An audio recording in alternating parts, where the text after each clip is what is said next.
विजय तिलक, विजय तिलक, विजय तिलक, विजय तिलक, विजय तिलक, विजय तिलक, विजय।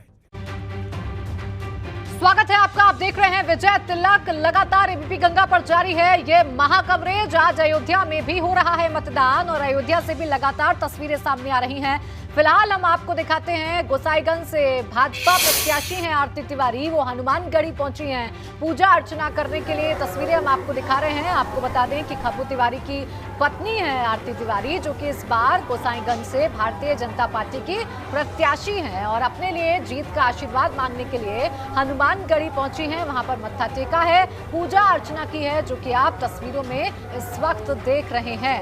तो यूपी में लगातार 5वें चरण का मतदान जारी है। कुल 61 सीटें हैं जिस पर मतदान हो रहा है। तमाम दिग्गज नेताओं की जो आज साख है वो दांव पर लगी हुई है। कुल 693 उम्मीदवारों की किस्मत आज ईवीएम में कैद हो जाएगी और इससे जुड़ी हुई हर एक तस्वीर एबीपी गंगा आपको दिखा रहा है। अयोध्या में भी आज मतदान हो रहा है और अयोध्या की तमाम सीटों पर हमारी नजर बनी हुई है। ये हनुमानगढ़ी की तस्वीरें हम आपको दिखा रहे हैं। आरती तिवारी इस वक्त आपको भाजपा प्रत्याशी नजर आ रही हैं और आरती तिवारी पूजा अर्चना करने के बाद उनसे खास बातचीत एबीपी गंगा ने की है। आइए आपको सुनवा देते हैं मेरे सहयोगी बलराम पांडे से उनकी खास बातचीत। तो नहीं लेना चाहते हैं और पूरे फैजाबाद की बात करिए, 5 विधानसभा में आप खाली रामपेड़ी देख लीजिए, जो विकास हुआ है 2000 पहले रामपेड़ी देख लीजिए और 2017 के बाद देख लीजिए। इसके आगे हमें कुछ नहीं कहना क्योंकि हम जल्दी में हैं और हमें और मंदिर भी जाना है। अगर हम अयोध्या की बात करें तो गोसाईगंज विधानसभा सबसे हॉट सीट मानी जा रही है क्योंकि यहाँ पर कांटे की टक्कर देखी जा रही है।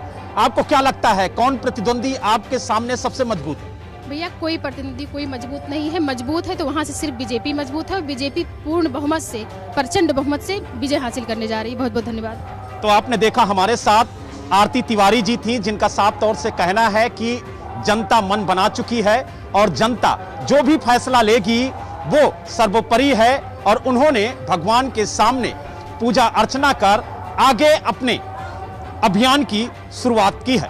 अयोध्या से वीडियो जर्नलिस्ट बलराम ने हमें सुनवाया कि आखिर बीजेपी प्रत्याशी किस तरीके से अपनी जीत का दावा कर रही हैं, विकास के तमाम काम को गिना रही हैं। सीधा चलिए अब ग्राउंड का रुख कर लेते हैं। आपने अयोध्या का हाल तो देख लिया, लेकिन कौशाम्बी में किस तरीके से मतदान हो रहा है ये बताने के लिए मेरे सहयोगी अवधेश मिश्रा ग्राउंड जीरो पर मौजूद हैं। अवधेश, क्या तस्वीरें आप देख पा रहे हैं, जरा हमारे दर्शकों को दिखाइए और मतदाताओं से भी बात करिए। बिल्कुल प्राची, देखिए हम इस वक्त सिराथू विधानसभा क्षेत्र के 394 बूथ संख्या में है। मतदान चल रहा है। मतदान शांतिपूर्ण है लेकिन व्यवस्था का जो रुख है वो शांत नहीं है। यहाँ पर जो मतदान केंद्र का कैंपस है उसके जाकर मतदाताओं से बात कर सकते हैं, मतदान कैसे हो रहा दिखा सकते हैं, लेकिन जो एसएसबी के जवान है तैनात नहीं दे रहे हैं। कौशाम्बी के डीएम से इस मसले पर बात हुई, उनका कहना है कैंपस में जा सकते हैं। हालांकि खैर उनकी जबरदस्ती अपनी जगह है, अगर वो अंदर नहीं जाने देंगे तो हम बाहर से दिखाएंगे तस्वीरों को। लेकिन यहाँ पर एसएसबी के जवानों की मनमानी चल रही है कि कुछ डीएम ने बोला है कि कैंपस के भीतर जाया जा सकता है, लेकिन बाहर हम मतदाताओं से बात कर लेते हैं। ये बताइए कि क्या मुद्दे हैं इस बार, किस मुद्दे पर मतदान चल रहा है? विकास का मुद्दा है इस पे। यहाँ जो है हमारे यहाँ सिराथू विधानसभा का 251 विधानसभा सिराथू से मुंगरीगढ़ा में बूथ इस समय चल रहा है, जिसमें जो है विकास के मसले पर वोटिंग है। और कौन सा मुद्दा इस बार? कोई मुद्दा नहीं, बस बीजेपी का मुद्दा है, बस विकास है इसमें। सारी पार्टी का नाम मत लीजिए, ये बताइए किस मुद्दे पर वोटिंग कर रहे हैं। पार्टी का नाम लेना ठीक नहीं। विकास पे चल रहा है मुद्दा यहाँ विकास है। विकास के मसले पर वोटिंग है। और प्राची देखिए एक बार तस्वीरें दिखाते हैं। आज कौशाम्बी में हम जहां भी जा रहे हैं पुरुषों से महिलाओं की बिल्कुल अवधेश, देखिए यहाँ पर लोग विकास के मुद्दे पर घर से बाहर निकल रहे हैं और वोट कर रहे हैं। अयोध्या में मतदान के लिए लोगों की कतार दिखाई दे रही है।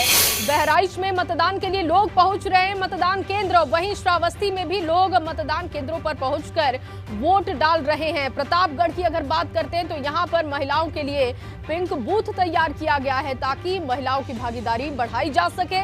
अलग अलग जगहों पर जहां पर इस वक्त वोटिंग हो रही है वो तस्वीरें हम आपको दिखा रहे हैं। अयोध्या बहराइच में मतदान लगातार जारी है सुबह 7 बजे से, और इसके साथ साथ प्रतापगढ़ की बात करते हैं तो भारी संख्या में महिलाएं वोट करने के लिए वहां पर पहुंच रही हैं और वहां पर वोटिंग विकास के मुद्दे पर किया जा रहा है। प्रयागराज की बात करते हैं, फाफा मऊ विधानसभा में 9% वोट पड़ा है। अगर सोराव सीट की बात करते हैं 8% यहाँ पर मतदान हो गया है। देखिए अलग अलग जगहों पर क्या है वोटिंग परसेंटेज, ये हम आपको बता रहे हैं। 9 बजे तक के ये आंकड़े हैं। 7% वोट पड़ा है प्रतापपुर में, जबकि 7% वोट पड़ा है हंडिया में। इसके अलावा अगर मेजा की बात करते हैं यहाँ पर 7% वोटिंग परसेंटेज है, जबकि करछना में 8% वोट पड़ा हुआ है। इसके बाद इलाहाबाद नॉर्थ की अगर हम बात कर लेते हैं, देखिए यहाँ पर मतदान प्रतिशत बहुत कम दिखाई दे रहा है 9 बजे तक का। 4% मतदान प्रतिशत यहाँ पर है। इलाहाबाद साउथ की बात करते हैं 4% वोटिंग परसेंटेज इस वक्त 9 बजे तक का है। इसके बाद 12 सीट की अगर बात करते हैं तो यहाँ पर 9% मतदान प्रतिशत है। और हंडिया की देख लीजिए यहाँ पर 7% मतदान, जबकि कोराव सीट की बात करते हैं 8% मतदान रहा है। प्रतापपुर की बात करते हैं तो यहाँ पर 7% वोटिंग परसेंटेज है। प्रयागराज में क्या रहा है वोटिंग परसेंटेज, वो हम आपको बता रहे हैं। 9 बजे तक के ये आंकड़े हैं। बहराइच की कैसरगंज सीट पर कैबिनेट मंत्री मुकुट बिहारी वर्मा की साख दांव पर है। भाजपा ने यहां से सहकारिता मंत्री के बेटे गौरव वर्मा को टिकट दिया है और कैबिनेट मंत्री मुकुट बिहारी वर्मा से वोट डालने के बाद उनसे बातचीत भी की है एबीपी गंगा की टीम ने। साथ ही साथ उन्होंने मतदान की अपील की है। देखिए, भारत का सबसे बड़ा गौरव है कि मतदान का अधिकार है। उस मतदान के अधिकार का सबको प्रयोग करना चाहिए। आज मैंने भी प्रयोग किया है, सौभाग्य अनुभव कर रहा हूँ। भारत का वैभव और भारत का विकास, भारत की संपन्नता और भारत का दुनिया में सम्मान, ये हमेशा ध्यान में रखने की अपील है। उधर आपको बता दें, बहराइच सदर सीट से भाजपा की तरफ से मौजूदा विधायक और पूर्व बेसिक शिक्षा मंत्री अनुपमा जायसवाल चुनावी मैदान में हैं। उन्होंने लोगों से प्रदेश की तरक्की के लिए मतदान करने की अपील की।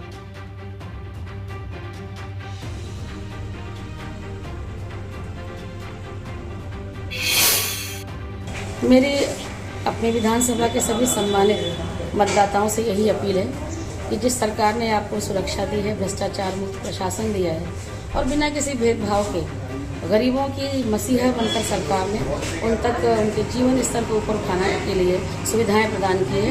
ये सारी बात को ध्यान में रखकर प्रदेश की तरक्की और विकास के लिए भारतीय जनता पार्टी के पक्ष में मतदान करें। आदरणीय योगी जी और आदरणीय मोदी जी के हाथों को मजबूत करें। देखिए, हर एक तस्वीर हम आपको दिखा रहे हैं और आइए आपको सीधा लिए चलते हैं हम मेरे सहयोगी सनुज के पास, जो बाराबंकी से हर एक तस्वीर हम तक पहुंचा रहे हैं। सनुज, क्या तस्वीरें हैं आपके पास, किस तरीके से मतदान चल रहा है? देखिए, बाराबंकी की जो तस्वीरें हैं वो वाकई उत्साह बढ़ाने वाली हैं। जैसे सुबह के वक्त कम मतदाता मतदान केंद्रों पर नजर आ रहे थे, लेकिन अब ये तस्वीर देखिए, अब जहां तक कैमरे की नजर जा रही है वहां तक आपको देखिए मतदाताओं की जो कतार है वो लगी हुई नजर आएगी। ये लोग हैं पहले मतदान करेंगे, उसके बाद जलपान करेंगे। सुबह से इस मतदान केंद्र पर इसी तरीके से जो मतदाता हैं उनकी कतारें लगी हुई हैं। ये लोग यही सोचकर आए हैं, शायद इन लोगों को मालूम है कि वोट की जो ताकत है उसका इस्तेमाल करना बेहद जरूरी है। 5 साल बाद विधानसभा चुनाव में 5 साल बाद इन लोगों को मौका मिला है। क्या ऐसे मुद्दे हैं, किन चीजों को लेकर ये वोट करने आए हैं, हम इन मतदाताओं से जान लेते हैं। सर, आपसे जानना चाहूंगा, ये बताइए क्या मुद्दा ऐसा आपके लिए है बाराबंकी का जिसको लेकर आप वोट करते हैं? सर, सबसे बड़ा मुद्दा बेरोजगारी। आज के टाइम में जो सबसे बड़ा युवा चाहता है कि उसको रोजगार मिले, वो रोजगार के विषय पे सरकार कुछ काम ही नहीं कर रही है। तो सबसे बड़ा विषय इसी मकसद है वोट डालने का कि सरकार को रोजगार के लिए सोचे, युवाओं के लिए सोचे, आने वाले कल के लिए कुछ सोचे। युवाओं भविष्य है आज के समय का, तो उनके लिए कुछ सोचना करता है। उनके लिए कुछ सोचना है। कुछ और लोग हैं, उनसे बात कर लेते हैं। सर, आप बता दीजिए, बाराबंकी की तमाम समस्याएं, तमाम परेशानियां हैं, आपकी नज़र में ऐसी क्या परेशानी या मुद्दे हैं जो आपने सोचा कि वोट करने चाहिए? मेन तो सर राष्ट्र की सुरक्षा अपनी है कि हमारे बॉर्डर सुरक्षित रहें, और उसके बाद रोजगार भी है और महंगाई भी है। अच्छा, राष्ट्र की सुरक्षा, महंगाई और बेरोजगारी, 3 आपके लिए मुद्दे हैं। सर, आप बताइए, युवा हैं, क्या सोच रहे हैं? जी, बेरोजगारी और देश के हित में रोडें सही हो, काम अच्छा मिले, लोगों को नौकरी मिले। अच्छा, लोगों को नौकरी मिले। कुछ और युवा हैं, आपसे जानना चाहूँगा, बताइए, महत्वपूर्ण भूमिका निभाते हैं युवा? हाँ सर, बहुत महत्वपूर्ण भूमिका निभाते हैं। मेन फोकस होना चाहिए आपकी एजुकेशन पे। एंड बॉर्डर सिक्योरिटी जो हमारे लिए बहुत फ्रूटफुल है इन चीज़ों के लिए, जो आगे नए टाइम पे चीज़ें आ रही हैं। बिल्कुल सनोज, और लोगों के मुद्दे क्या है वो जानना बहुत जरूरी हो जाता है। इसी बीच में एक बड़ी खबर है कौशाम्बी से, वो दर्शकों तक पहुंचा दे। कौशाम्बी के सिराथू में कई बूथों पर ईवीएम में खराबी है। सिराथू में बूथ नंबर 333, 358, 378 और 410 पर ईवीएम खराब, और ईवीएम खराब होने के कारण आधे घंटे से मतदान बाधित यहाँ पर है। प्रयागराज के 12 में भी बूथ नंबर 359, 339 पर ईवीएम में खराबी आ गई है, और इसके अलावा रायबरेली के सलोन में भी बूथ नंबर 359 पर ईवीएम में टेक्निकल फॉल्ट आ गया है। ये बड़ी जानकारी आपको हम दे रहे हैं। अलग अलग हिस्सों में जहां पर भी लगातार वोटिंग हो रही है, कुछ हिस्सों से जानकारी ईवीएम में खराबी की है, जिसकी वजह से वोटर्स परेशान। कौशाम्बी में वोटिंग का दौर लगातार सुबह से जारी है। वोटिंग के बीच ये जानना भी बहुत अहम हो जाता है कि आखिर पंडा समाज का वोटर क्या सोचता है। उनसे बात की हमारे संवाददाता अवधेश मिश्रा ने, आइए आपको सुनाते हैं। किस मुद्दे पर आप लोग वोट कर रहे हैं, धर्म से हटकर अगर हम बात करें तो? बेरोजगारी, विकास और महंगाई के मुद्दे पर जो है वोट पड़ना चाहिए। ये मुद्दे हैं जिस पर वोटिंग, इसी मुद्दे पर चलना चाहिए। कार्य इससे महंगाई बहुत तेजी है और महंगाई रोक नहीं पा रहे हैं, और विकास के मुद्दे पर काम होना चाहिए। कड़े धाम में किस मुद्दे पर वोटिंग हो रही? महंगाई की वोटिंग हो रही है। महंगाई एक बड़ा मुद्दा है। दादा, क्या मन है यहाँ कड़े धाम की? अगर हम बात करें, आप लोगों की बात करें, तो कौन कौन से मुद्दे हैं मन में जिसके आधार पर वोट पड़ेगा यहाँ? मुद्दे क्या सवाल है, मुद्दे क्या सवाल है भाई? कुछ तो मन में होगा ना कि क्या हम सोच के किसको वोट देंगे। अब हम बटन दबा देंगे, जहाँ लगना होगा लग जाएगा। देखिए वोटर्स का मन है, और लगातार वोटर अपनी बात भी रख रहे हैं, बता रहे हैं कि किस मुद्दे पर वो चुनाव में मतदान करने जा रहे हैं। इस बार गोंडा की मनकापुर सीट से समाज कल्याण मंत्री रमापति शास्त्री की साख भी दांव पर लगी हुई है। उनसे भी खास बातचीत की हमारे संवाददाता रतीश त्रिवेदी।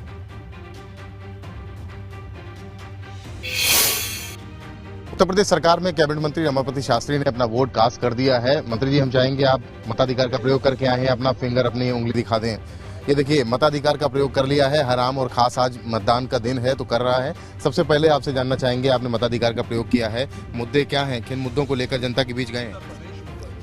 मुद्दा सब जनता जानती है, और उस मुद्दे को लेकर के अब जनता बिल्कुल होशियार हो चुकी है। ज़्यादा बस समझाने की जरूरत नहीं है, सब समझते हैं। गोंडा में होने क्या जा रहा है? 7 सीट जीतने जा रही है। पिछली बार की तरह कमल खिलेगा? एकदम पूरा। समाजवादी पार्टी तो कह रही है कि इस बार आप लोगों का डब्बा गोल कर दें। चलिए ठीक है, जब तक कल्पना है, जब तक काउंटिंग न हो जाए तब तक गिनते रहे। अखिलेश यादव कह रहे हैं कि आप लोग मिसाइल बनाने का दावा करते हैं, माचिस तक नहीं बना पाए। अब तो कहे तो माचिस नहीं बनी होती तो कहे डंडा से। अयोध्या गए थे, बड़ा भरपूर आशीर्वाद मिला है, कह रहे हैं कि साधु संतों से आशीर्वाद लेकर लौटे हैं। साधु संतों का काम है आशीर्वाद देना सबको, और देना भी चाहिए, लेकिन बाकी तो मुद्दे को लेकर के सारी व्यवस्था है, और भारतीय जनता पार्टी अपने मुद्दे पर, अपने काम पे आगे बढ़ रही है, उसको रोक नहीं पाएगी। आप लोगों को भी आशीर्वाद भरपूर मिल रहा है? जनता का और मतदाताओं का आशीर्वाद वही है। सीट का बता दीजिए, सीट कितनी जीतने जा रहे हैं? 7। गोंडा की 7 की 7 सीट जीतने जा रहे हैं। कैबिनेट मंत्री रमापति शास्त्री हैं, मनकापुर से बीजेपी के विधायक हैं, और साफ तौर पर कह रहे हैं कि गोंडा की 7 विधानसभा सीटें इस बार फिर से वो जीतने जा रहे हैं। गोंडा से कैमरामैन पंकज निगम। तो देखिए, सभी प्रत्याशी अपनी जीत का दावा करते हुए अब तो जनता को तय करना है, क्योंकि जनता अब ईवीएम में कैद कर रही है तमाम प्रत्याशियों की किस्मत। विधानसभा सीटें लगातार हर एक मतदान केंद्र से आ रही तस्वीरें बीपी गंगा आप तक पहुंचा रहा है। अमेठी विधानसभा से सपा प्रत्याशी और पूर्व मंत्री गायत्री प्रजापति की पत्नी महाराजी देवी ने मतदान किया। महाराजी देवी अपनी दोनों बेटियों के साथ महमूदपुर के बड़ा रामनाथपुर बूथ पर मतदान करने पहुंची। वोट डालने के बाद महाराजी देवी ने कहा कि जनता हमारे साथ है। का नाम लेकर भी वो बात करते हैं, कहते हैं कि जनता जो है वो उनके परिवार के किसी सदस्य के साथ कभी नहीं जाएगी। को पता चल जाएगा, आने वाला टाइम बताएगा। मंत्री जी का भूले हैं नहीं जनता, वो जनता खुद ही रोने लगते हैं कि हमारे मंत्री इतना अच्छा हैं, निर्दोष हैं, फर्जी फंसाए गए हैं, और जनता को पूरा भरोसा है कि फर्जी फंसाए गए हैं। जनता हमारे साथ है, जनता को बहुत दर्द है, बहुत ज़्यादा, वो भी रोने लगते हैं, जनता भी हमारे। कई बार आप लोगों के बीच में गए, भावुक हुए, उसे लेकर भाजपा के लोग ये कहते हैं कि पता नहीं ये लोग दिखावा, आपके भावुक जो होते हैं, आप आंसू निकलते हैं, उसे भाजपा के लोग कहते हैं लोग दिखावा कर रहे हैं, लोगों को इमोशनल करने के लिए ऐसा कर रहे हैं। अरे भाजपा वाले से पूछो, ये दिखावा है। हमारे पति 5 साल से जेल में हैं, चुनाव आते आते सज़ा सुना दे, ये दिखावा है। हमारे पति बताओ निर्दोष होकर जेल काट रहे हैं, ये दिखावा है। वो भाजपा वालन का तो कहे कि यही है, कैसे उनके पास कुछ है नहीं। वो कहेंगे भैया, भाजपा वाले तो हमको कहेंगे, जरूर कहेंगे, वो मान रहे हैं, कह रहे हैं। राजा परिवार के लोग हैं जिनसे आप लोग का यहाँ पर इस बार सामना है चुनाव में, पूर्व मंत्री भी रहे हैं। अब राजा के बारे में हम कुछ नहीं कह सकते भैया, वो अपना करें, हम अपना करें।